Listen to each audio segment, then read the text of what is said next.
All right. So, Nick, welcome back. Yes, yes, yes. Here we go. Welcome back to another episode of the Nick and Justin Show. Good to have you guys listening back on and hear us ramble again. What episode are we on? 9. 9. Yeah. Dude, we're almost We're halfway there getting to that we're 21. get we're getting there, man. It's nice. I was just thinking about the other day. I'm like, holy crap, but I'm not gonna lie, it's feeling the burn of just crap. We're like here, it's in the middle, it's like up the hill and then going down the hill of this like just small little goal. So yeah, it's interesting. You know what? Also, that 9, episode 9, that means we have been consistent for 9 weeks already. Yes. 9 weeks. And it feels like a blur. It still feels like it's a remember day 1 from it's just crazy. Just was it 8, 10 weeks? Like 9 to 10 weeks of just wow, we just constantly did this. I'm just proud that we've stuck with something. I'm proud that you stuck with something. Thanks, man. I appreciate you too. Oh, you're welcome, man. All right, let's dive in. What All right. topics you got this week? I wanted to touch base on San Francisco because I'm just you keep sending me this on Twitter, but all the small little thing. I don't want to go too deep on it, but oh, dude, I just kind of want to revel in this sense of what we talked about a few weeks ago. Okay. Yeah, okay. So an And update on then Gotham City. What else? yes, our small business is going to be treated like real estate. Okay. When does self development start becoming a bad thing? Ooh, okay. My Yeah. topics, I only got 2. One of them is if can Twitter video rival traditional media and YouTube? And then the other one is, are we in a friendship recession? What are you trying to say about our friendship, Nicholas? I'm not saying it about our relationship in specific, but I think it actually dovetails really, really well into why we started this podcast to begin with. Okay. I want to let's do this. Let's go in San Francisco, and I am intrigued by the friendship recession, so I kind of want to dig on that. Okay, perfect. Yep. Let's dive into the update on San Francisco. Yeah, what the heck is going on? Please, you're the one that sent all the like Twitter posts to me, and I was like, you just kept saying dominoes, dominoes. So, oh Well, okay. So high level, what I was sending you was basically updates of just additional companies that are deciding to pull out of San Francisco. And the part where I was alluding to dominoes is a lot of companies look towards other companies as a signal for something, right? And once one makes a move, it's common for another one to follow suit. Kind of similar to how dominoes fall, right? When one yeah, falls, it can kind of another trickle one's down the rest yeah. of everything else. And so some of the stuff that's happened in this past week, we already talked about Westfield Mall pulling out. Well, it's official. Mhm. They pulled out. Nordstrom's already closed. Nordstrom Rack already closed. Whole Foods already closed. Now you have the theater across the street from the Westfield Mall. They're going to be closing down. Mhm. Um, AT&T. yes, AT&T flagship store closing down, right? So, and what's significant about flagship stores closing down are these are usually stores that retail institutions they put the pride into it. You know what I mean? It's not just another Joe Schmo kind of store. Was it 3 flagship stores now? And that's like a pride of, hey, this is what we represent of the best of our products. And they don't Absolutely. want it in there anymore. It's like we're not have not even proud to put our products in this city anymore. Wow. I think it's this like interesting piece. There's like individuals that are like super bullish that San Francisco is still great. There's a lot of value there. Is it That bullish or delusion at this point?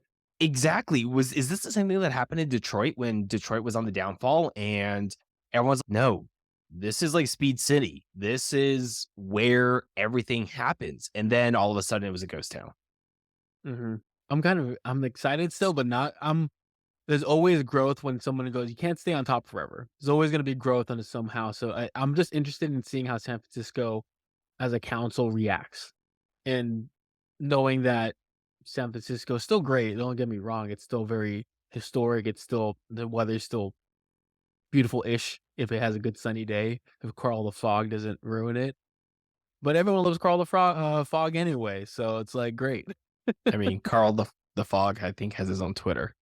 Yeah, it does. Uh, So San Francisco itself is still, but there's still a lot more to grow, and we got hit, and they got vulnerable in the sense of things are closing down, things that weekend. It's a good way to see where new San Francisco is, and I just found that very interesting. I wonder. I mean, I think one of the larger indicators is not so much of like downtown being closed out, but if we start seeing a cooling off on the real estate there, I think then we've gotten to a point where okay, things are starting to slip. Like real estate, people overpay to live there, but if people are going to start seeing that equity go down, I think that will be the telltale sign of something's going on beyond just a couple of retail Yeah. stores pulling out. Yeah. So, all time can tell, but dang, just wanna see where it falls. Okay, here's a quick update on the real estate market. Alright. So according to Redfin, the Mhm. median sale price of a home in San Francisco was $1.4 million. Um, in May 2023, home prices were down 6.7% compared to last year. Something after 27 days. And homes are on the market for almost double compared to what they were last year. So the average home was on the market for 27 days versus 16 days. Oh, snap. I think that's a little bit of snapshot. I'm obviously looking this up while we're talking about it. So Nah. there are a couple of things that like, okay, like I'm saying a bunch of numbers here. What's this actually mean? Right? There's no comps. I don't know how that Mhm. compares to other cities or anything like that. And overall, the market slowed down a little bit. Like up here in Seattle, properties are sitting Mhm. a little bit longer. Prices have cooled a little Really? bit.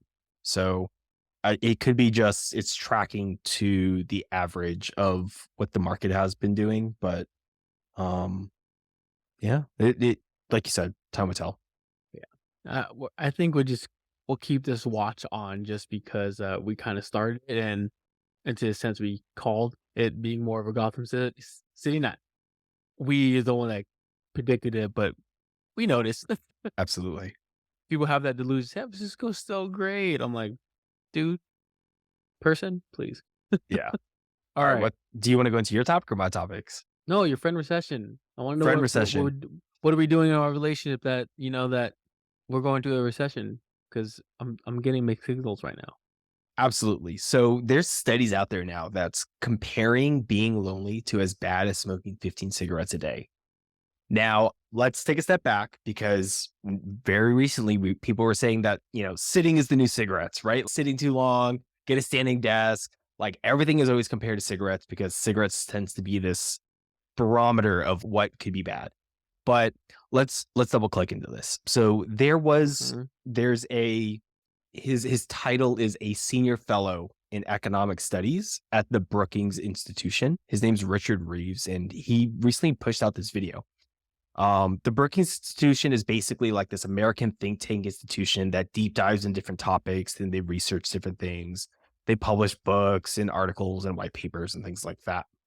And so one of the topics that they were deep diving into was, is there a trend amongst individuals being lonely? Now there's some complexities when it comes to this topic of loneliness.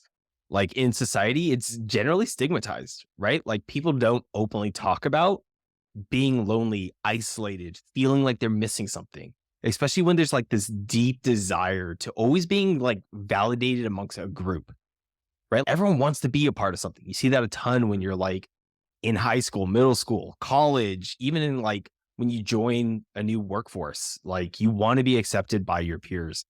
And so talking about the other side of it and being lonely is often pretty difficult.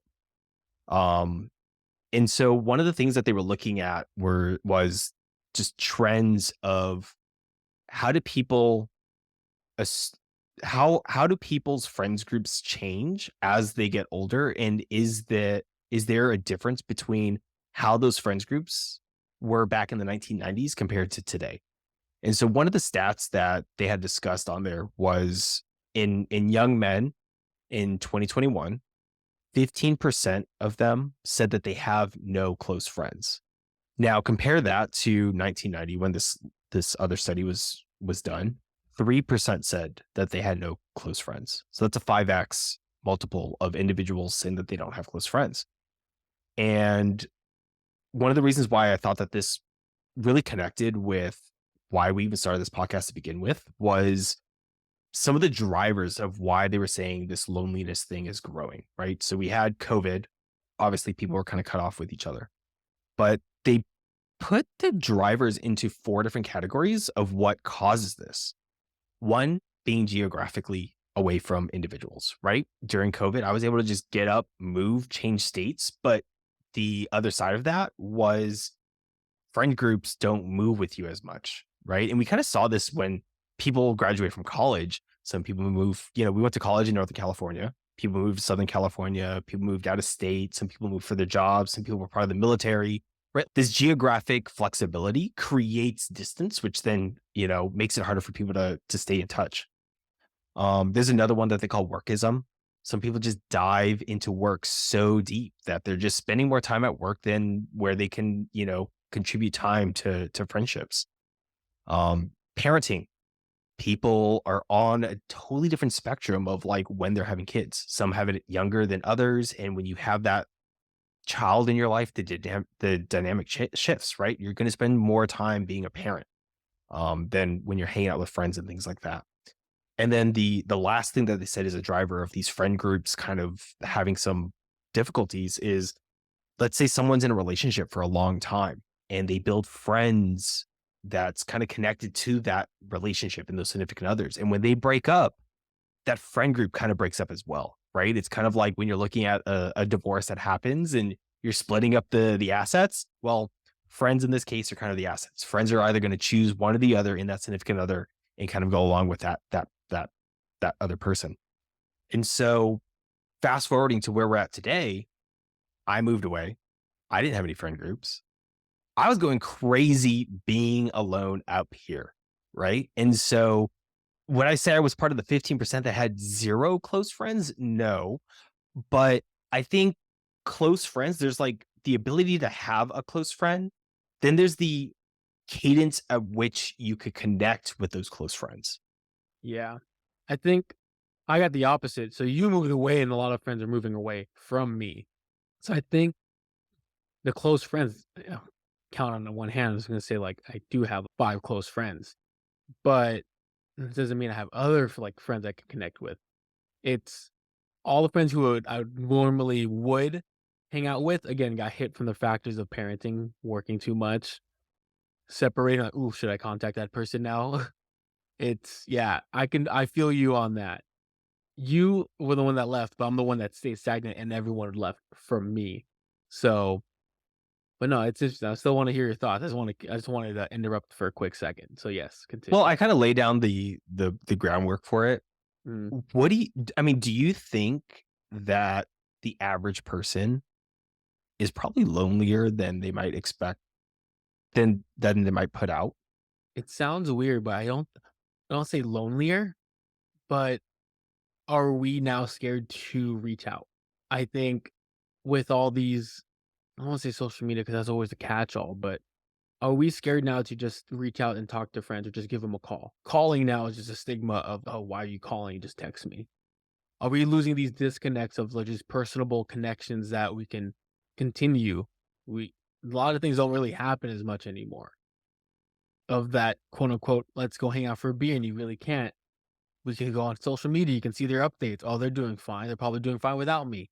That might just hit someone like psychologically, but at the end of the day, I think a lot of people are lonely.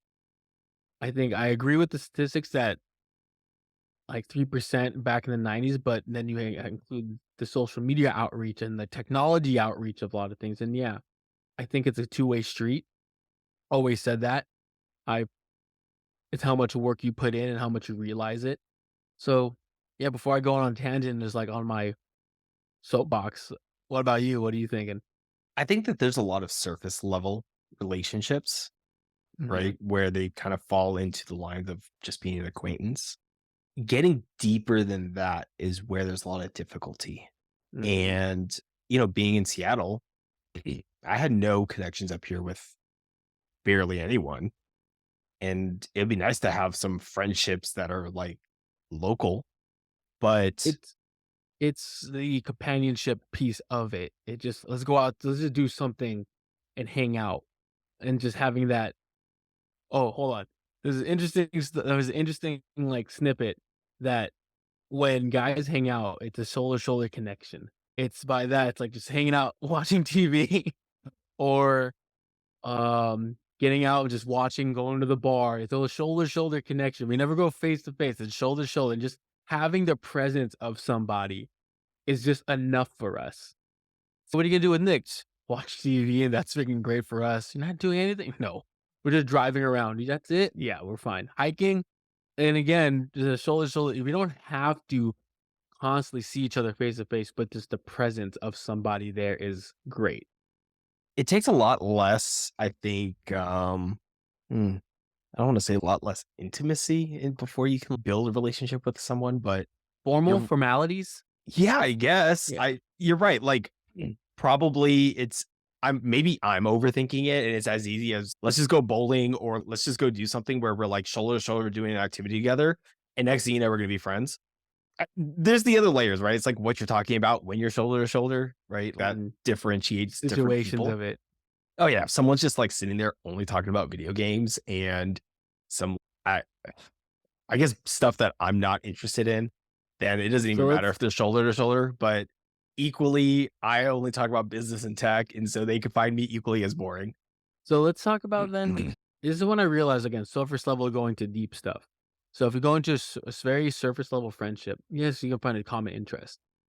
Let's just say, oh, you're playing Magic cards. I'm going to go back to Magic cards. All right, cool. So just, or hey, this is going to be a golf buddy, and I don't know Johnny X because the only reason why I know and hang out with him because we play golf. Mhm. But I think it's us as individuals knowing how to create that deeper connection. Hey, or asking, hey, how's your family? Or how's your that? What else are you interested in? It's like when you meet somebody from a significant other, we revert to saying just what's their job versus asking her like an intimate question, saying, what do you like doing with your time? And peering back the layers of that onion. So I think on the loneliness side, we're just so good at creating superficial levels that we feel like we don't know anyone only because of that, and we forget how to go deeper into a conversation, into the person's life, and being a conversationalist. I think that's where the loneliness factor comes in, but again, we just text, "Oh, hey, what's up?" Or, "Hey, oh, yeah, we're good." Or seeing something on social media, I'm gonna go revert back to that point. So, I think it's us now losing in touch on how to become a conversationalist, on creating deeper friendships if we graduate from college, and that's very hard, and then you work. What's your common relationship at work? You work, you bitch about work, or you can talk about work in a good way, but men like just griping about work.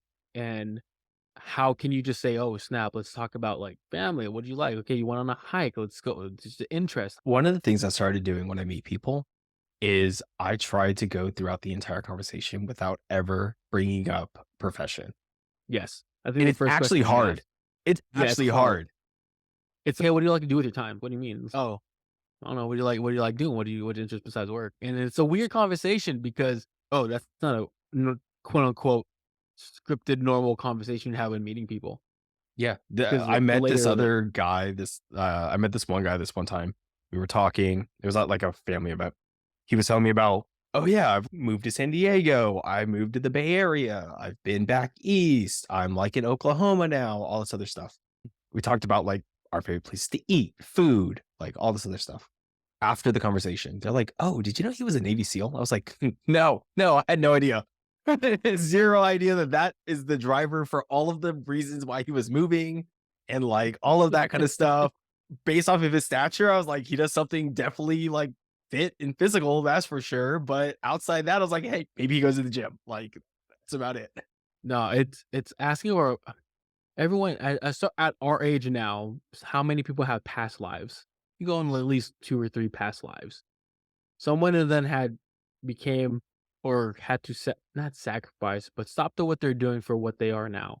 And that's a good question. I'm like, "Hey, yeah, what do you do in the past? Like, before you got into this, have you always been doing this? And is there more to this than you like? Is it just work for you? Is it career?" Then you kinda get deeper. Is it, "Fuck it, this is just a job. I'm just trying to do this so I could do X, Y, and Z." And how many times, like, you were introduced and then you start peeling back the layers that everyone's pretty nerdy and businessy, probably just like you, and it just takes a while to deep down at that to have someone connect. Well, connecting is vulnerable, It is, it's like vulnerable, it's taking out your guard. and some people take a little bit more to get to that point, assuming they even want to get to that point, right? Mhm. Oh, can I tell you a funny story? Yeah. Speaking of this, so I was working with this PT, and he's smart dude, and but he was very like bland, just very just rep. Yes, correct. And then I saw something. I'm like, "You watch Attack on Titan, huh?" Watch it. I refer to anime, Asian dude. He's like, "Yeah, oh my god, you watch?" And the eyes lit up and became a whole different person. And I was like, "Oh snap!" And it's hard. Sometimes you don't know where you don't know, but if you have a common interest, they probably have a common interest too, and you'd be surprised, like, "Oh, I'm into golf," and then you'd be nerdy about golf. So, probably exposing yourself and your own interest might be have that common catalyst to get them to light up as well. I was like, "Oh, snap," and that's what I took with me. What can I find as their catalyst, and does mine relate? So I don't have to, like, not so work so hard, to be quite honest. Did I ever Uh, tell you about nerd sniping? no, what's nerd sniping? So one of my old coworkers at Clubhouse, when we first met, we had like our one-on-one, welcome to the team, things like that. He ended the conversation with nerd sniping. And I was like, of course, I haven't heard of that at this point. What is something that I could send to you or something that you're into that would just make you go geeky? And I was like, oh, wow. Right. Like for him, he focused a lot of his time, energy, and effort in finance. Right. His nerd sniping was like the economics behind the production of entertainment films.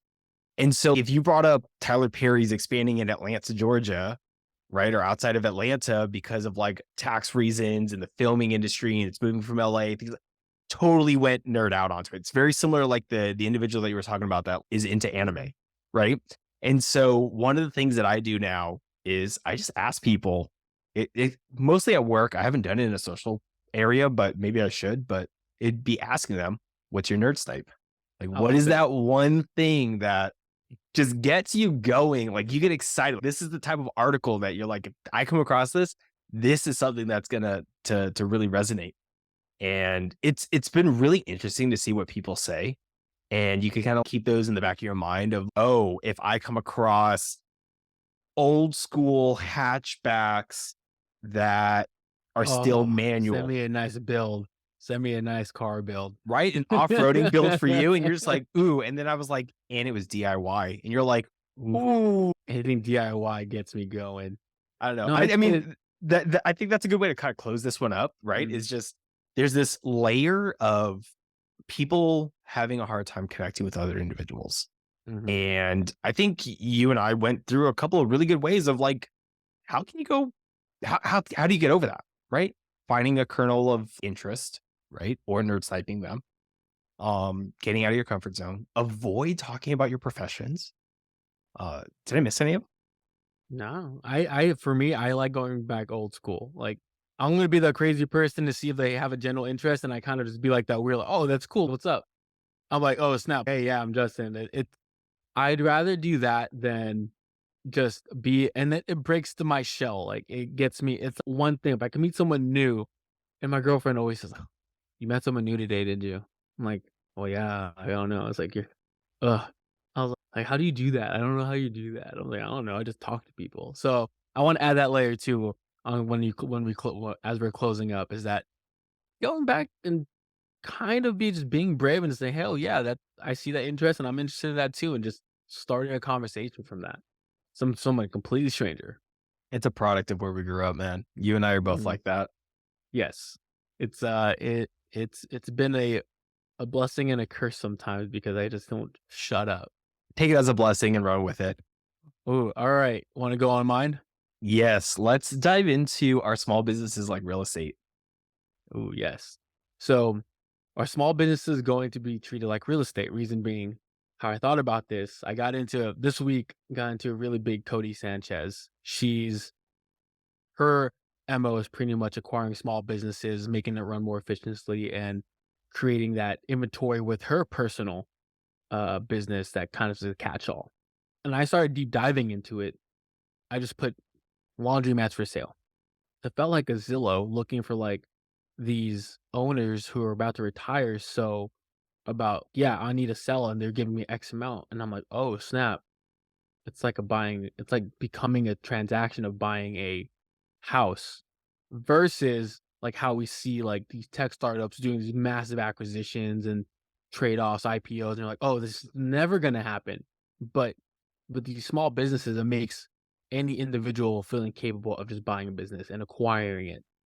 It kind of s I don't wanna say it removes the wow aspect of the intimidation factor. This is actually doable if you find the right business and what you wanna get into and create that second type of income.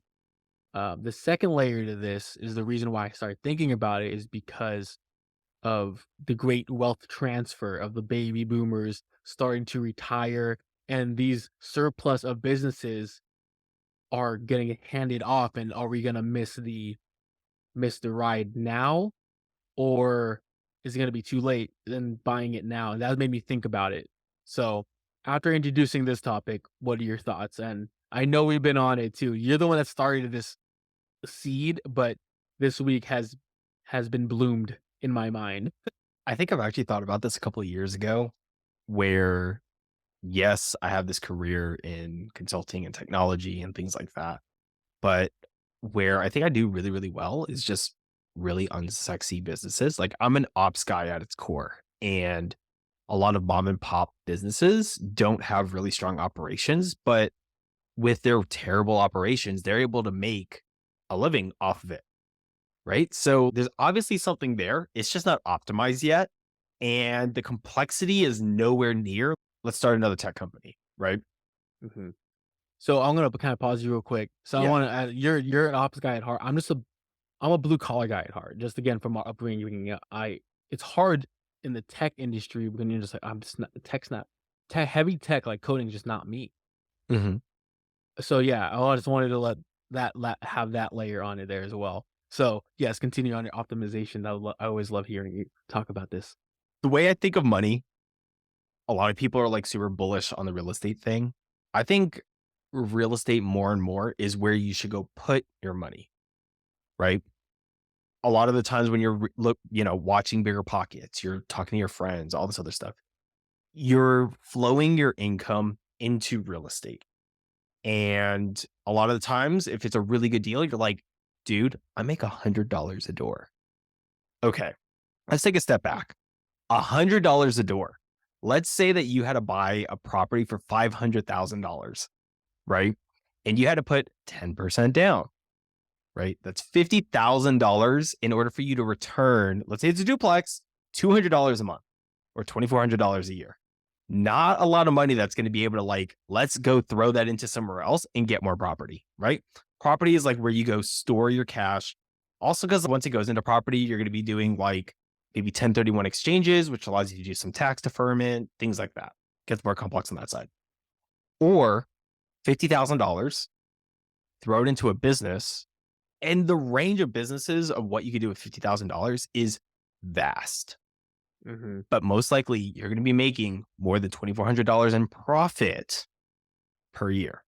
Yeah, and then you use that money to whatever next thing, and that's I think that was a piece for me in my grand, like, just journey of financial discovery is that, like, crap, I've been not finding that next earning potential to get to real estate. I just been using my job to feel like I and small micro side hustles to get to real estate versus creating an extra layer of earning potential, Right. and that's when it made me, like, really rethink some things.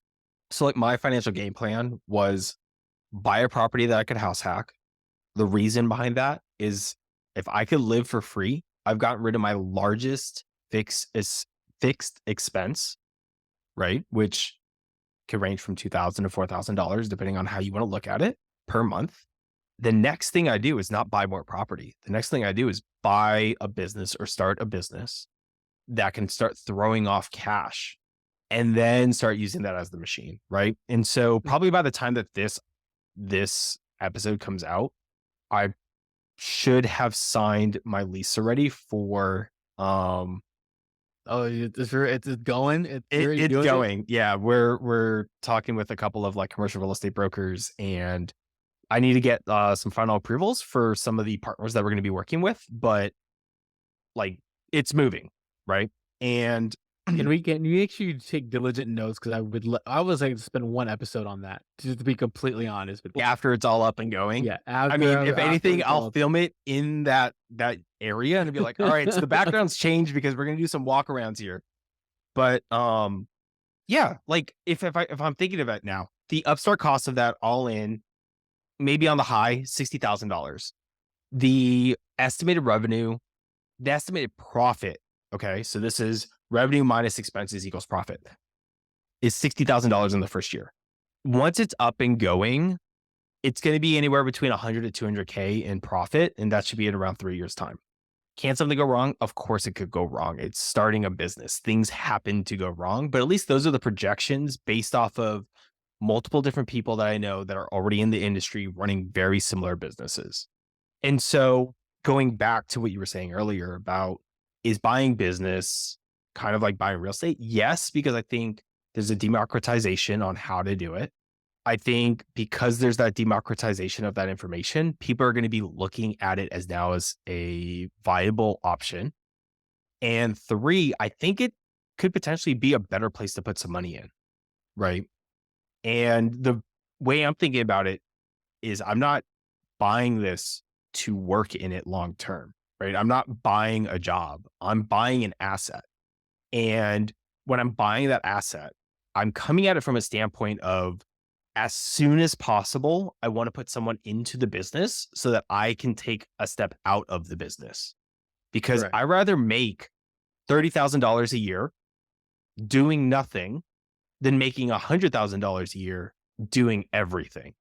I think it's, just pride in itself, like, we have to have 100 pieces of the pie and not and that's where probably the thought process between the higher tier versus the mid tier is that we feel like we need everything. Well, you just need versus the higher tier level of thinking is that I just need 5 things that give me pretty much a small percentage, and that accumulates higher in my pie, and I get to do nothing as I work. It also depends on how you look at the money that's coming in for the business. If you're living off the money in the business, to take that significant cut, right? Let's say 100 to 30K, you have to somehow make 70K disappear in expenses for living off of that money, right? So people that live in the business, and that business is what, like, they thrive off of, it's really hard to go backwards because you're literally cutting into, hey, I have a mortgage, I have a car payment, I have this. And you're like, I can't just make that disappear so that I can free up my time. And so in that way, they almost locked themselves into the business. No, I agree with that. I guess just my mind going. I'm eyeing right now, so I'm eyeing a laundromat in San Francisco that's already structured to be a non-attendant. I'm like, "Oh my goodness," and I think the sell asking price was 50K. And I'm like, "How do I do this?" And this is kind of intimidating. Yeah. $50,000? Really? That's it? Yeah, and I'm, like, surprised, and but that doesn't include inventory and all that, so haven't dug into it yet. But again, Mm. that's it just the business itself, and also the person's retiring, and the lease right now is up in, this month. I think they're really pressing to sell. So a couple of things that I would, so I've looked into laundromats before, right? Mhm. You remember down the street from San Jose State Yeah, University over by Subway? So I yeah. was super close with him, and we talked about all the finances and stuff back when I was there, because I was like asking him, I was like, dude, you work this with your wife and your friend, and like, you guys are in the business. And he was very, very gun ho about, we're not going to hire out. We need to live off this. Like, they've locked themselves in. So a couple of things to look at when you're thinking of that property. So you're saying the business itself, it doesn't include any of the equipment, things like that. No. So That was the on the asking price. It did said inventory is not included in asking price. So if I had really wanted to dig deep, it's like, hey, what's going on? But I think before we carry on, it's more of the should I even do it? Because am I even ready to? And how do I need to get like a small business loan to do it? are you ever going to be Is it ready for it? no, you're not. So that is a fear thing, fear of this. So I think right now is just me just, hey, can we talk? Let's just talk shop and just what's going on. And I'm interested in buying a business at this own point, and I think that's my goal for this week is just to contact that person and kinda get the first no, like, that no type of thing out of your way and just kind of desensitize yourself for that and making the process less intimidating. Dude, drive down to San Jose State and talk to that guy. He'll talk to you. He'll talk? Okay. 1,000%. Be like, "Hey, I'm thinking about buying one of these up in San Francisco. What do I need to know?" And he'll sit down. Dude, go next door, buy him some boba. I'm serious. Like, some of the things you're gonna have to think about, like, a lot of the inventory, like, the equipment costs, you either have to purchase it outright on a loan or you have to lease it, right? There's the maintenance that's associated with all of those products. A lot of it's cash-based versus, like, credit-based. And then what can you do for quick efficiency wins in order to increase the overall revenues so that you could automatically bring some value to that company? So when I was evaluating it, like I've looked at some of them.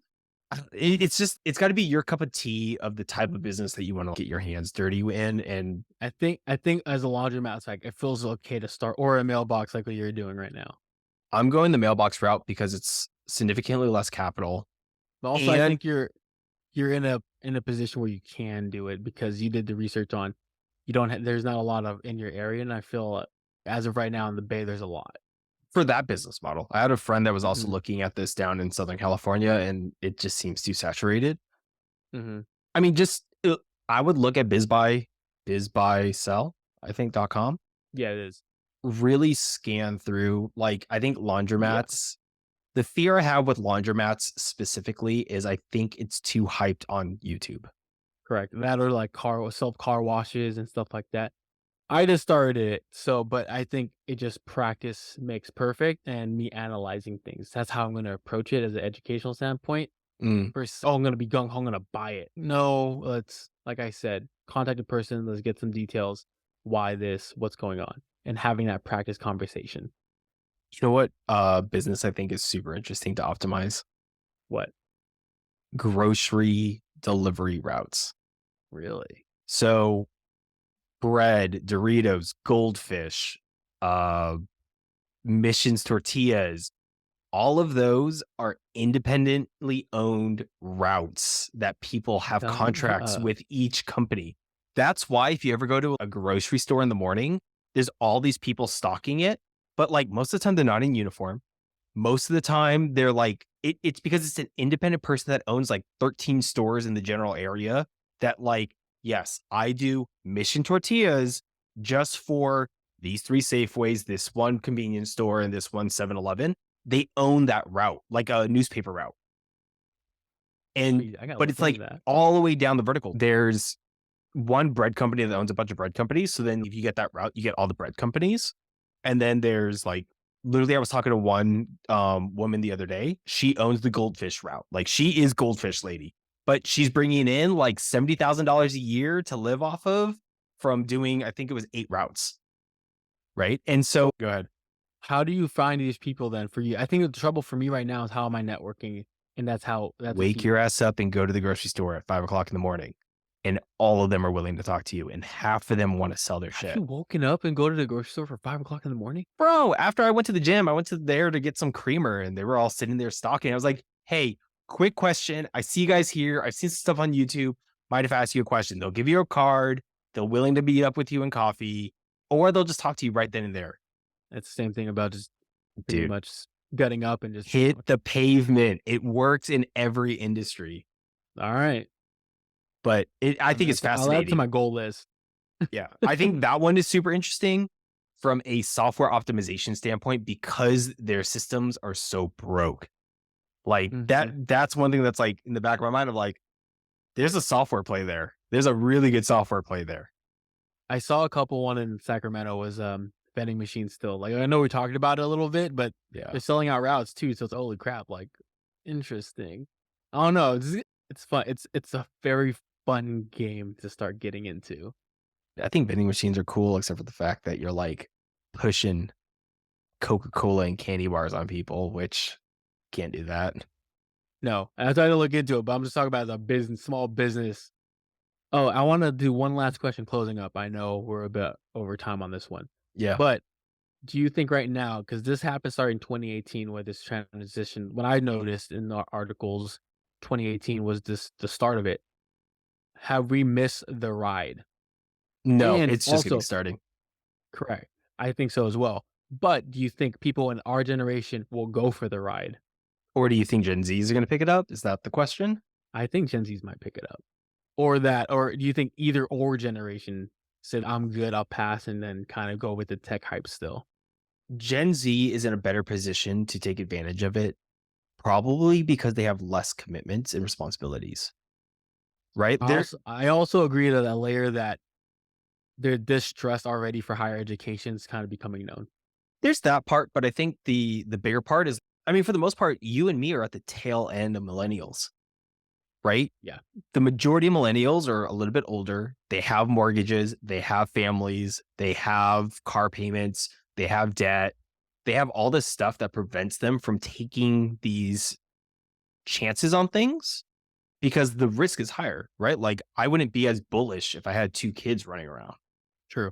So I think our generation of millennials might just be in a different phase of their life where there's lifestyle circumstances that makes it a little bit difficult. Which means, yeah, I think Gen Z is kind of like teed up and ready to go. I mean, what the first Gen Z is maybe only 4 years out of college at this point. Like, how much trouble do they really get into? Honestly. Absolutely. So, Alright, man. Well, what else we got on your topics? We got 2 more. I think we had enough for squeezing in 1. okay. So we could go with, when does self development become a little bit excessive? Or should we deep dive into Twitter and video with Twitter? How businessy are we talking? And do you wanna go businessy or just more free talk shop, Well, the personal Twitter development? stuff brings out Tucker Carlson in it. I have no idea who that is. Ooh, he's so controversial, man. Let's do that then. Let's put some spice into things. I have no idea who that is. Okay. So, for anyone that does not follow Tucker Carlson is one of the individuals that's on Fox News that just, he says some wild things and he can stir the pot extremely fast. And so, high level, what ended up happening with him is there was some controversy around some stuff that was vocalized. And after being with Fox News for a number of years, him and Fox News have decided to part ways. And so he needed a new platform. Elon Musk now has a town hall, town square that, accepts all points of view. And so Tucker Carlson started posting on Twitter. But something really interesting happened. He What posted, was that? so he has these short, so when he was on Fox News, it was Tucker Carlson tonight. Now he has Tucker on Twitter, and he posts these like 10 to 15-minute episodes of like different topics or things that he wants to talk about, right? So he's in the news area. He talks about like social topics. He's kind of like poking the bear with the people that he brings on, so he really can get some people rallied up. He's had 4 episodes. His first episode had 117 million views. Each of the other episodes ranges anywhere between 27 to 100 million views, basically, of the first 4. So in aggregate, right, he's had 4 episodes, air quote episodes, 10-minute videos that was posted on Twitter that has basically hit over 200, almost 300 million views. So Damn. when you hear that from a high level, you're like, this guy out of the gates is like Mr. Beast on YouTube, right? Like he stirred the pot. First of all, this is happening on Twitter, which is like, what? Twitter? That's not that. I don't think like Twitter in video, that's not the first association. When I think Twitter and anything, I'm thinking short form tweets that like I just had a popsicle. The watering hole type of like the Exactly. And a little bit now there's all about these like tweet threads and crap like that. So you there's you're some one of them. yeah, of course I'm one of them. I play on all platforms. And this is why it got me so interested is, hey, should we cross post our content on Twitter as video? That's what got me going with a lot of this, right? Is this the start of something that could become the norm? And so let's do some comparisons, right? Because Mhm. obviously you're like, these numbers are insane. People are going to try to smash it down. And this is less about Tucker Carlson, more about the platform and the video content on the platform. So one of his last episodes on Fox News before he left was in April of 2023. It was known to have around 3.4 million views on his last episode. Okay. Now, this is comparing it to his stuff on Twitter, where his lowest watched video right now is 27 million. But there's some things that like people wanted to point out of wait, we have to discredit some parts. And I was like, all right, cool. Let dive into the metrics here. Okay, so one view on television is usually measured by a company called Nielsen. For those that, you know, like our parents' generation, they used to have these like Nielsen boxes on the top of their televisions, which basically allowed them to collect data on what did you watch, what commercials you watch, what are your habits, things like that. So it's an analytics company specific for television. The way that a view is measured on television is the average minute audience. So at any given time during that show, in a minute, what is the average number of people watching it? That's how they basically measure show volume. YouTube does this very similar, but they do it as once someone has watched 30 seconds of your film or video, it counts as a view. And it's not unique to the individual person, right? So this is when you see Gundam Style that hit a billion views, like 1/6 of the world's population didn't watch it. It could have been 200 million people that just watched it, 10 times. Yeah. It's just a replaying of it as long as it hits that metric of 30 seconds. Exactly. Twitter recognizes a view after someone has watched the video for 2 seconds and it's non-unique. So if I go and I happen to Mm, see it 10 times for 2 seconds, I've actually only consumed it 20 seconds in total. It'd be registered it as hit can views. Oh, wow. So there's a little bit of inflation going on. And I didn't collect the data around like how view counts are registered when you're looking at it from like a TikTok or a YouTube short standpoint. So there is a little bit of inflation that's going on there. But okay, let's put each of those down, what, a quarter, a tenth? I mean, if we want to say a 30th compared to what like YouTube is, these are still pretty significant number of impressions that these videos are being shown to that at least provides the opportunity to be seen. It kinda shows at least at least X amount either clicked it.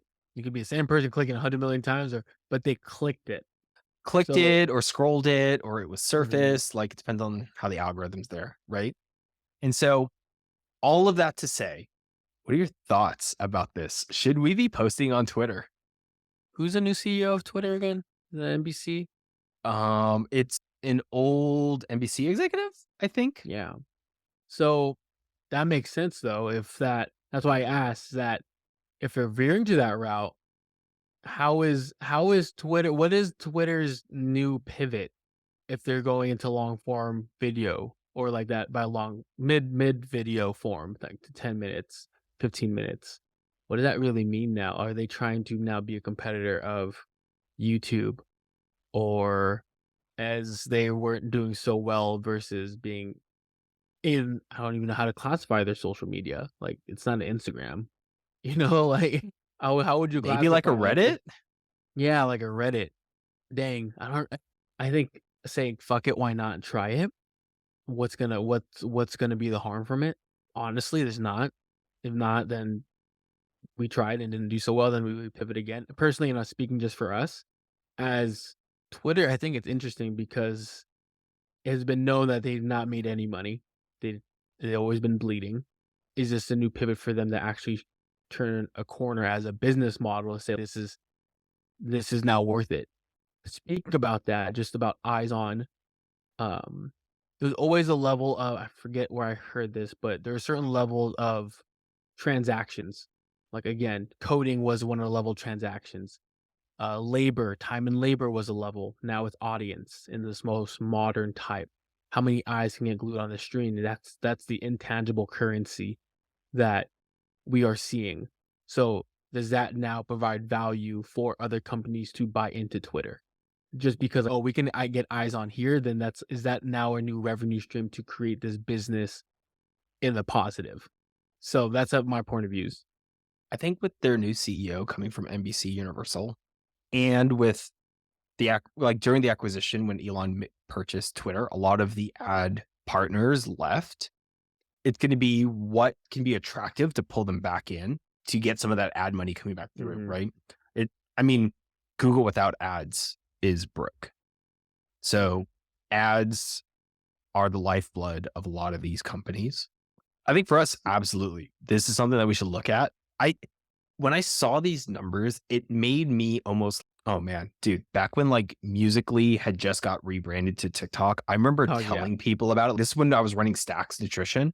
And I was like, we need to get on TikTok. I don't understand it, but we need to get on Just TikTok. get And on it. everyone's like, dude, it's a bunch of 12-year-olds and like girls dancing. And I'm like, dude, I don't Looking at understand that. it, but I'm just saying that this is it. I almost feel like that kind of conviction of Twitter right now is very much in a very small niche audience.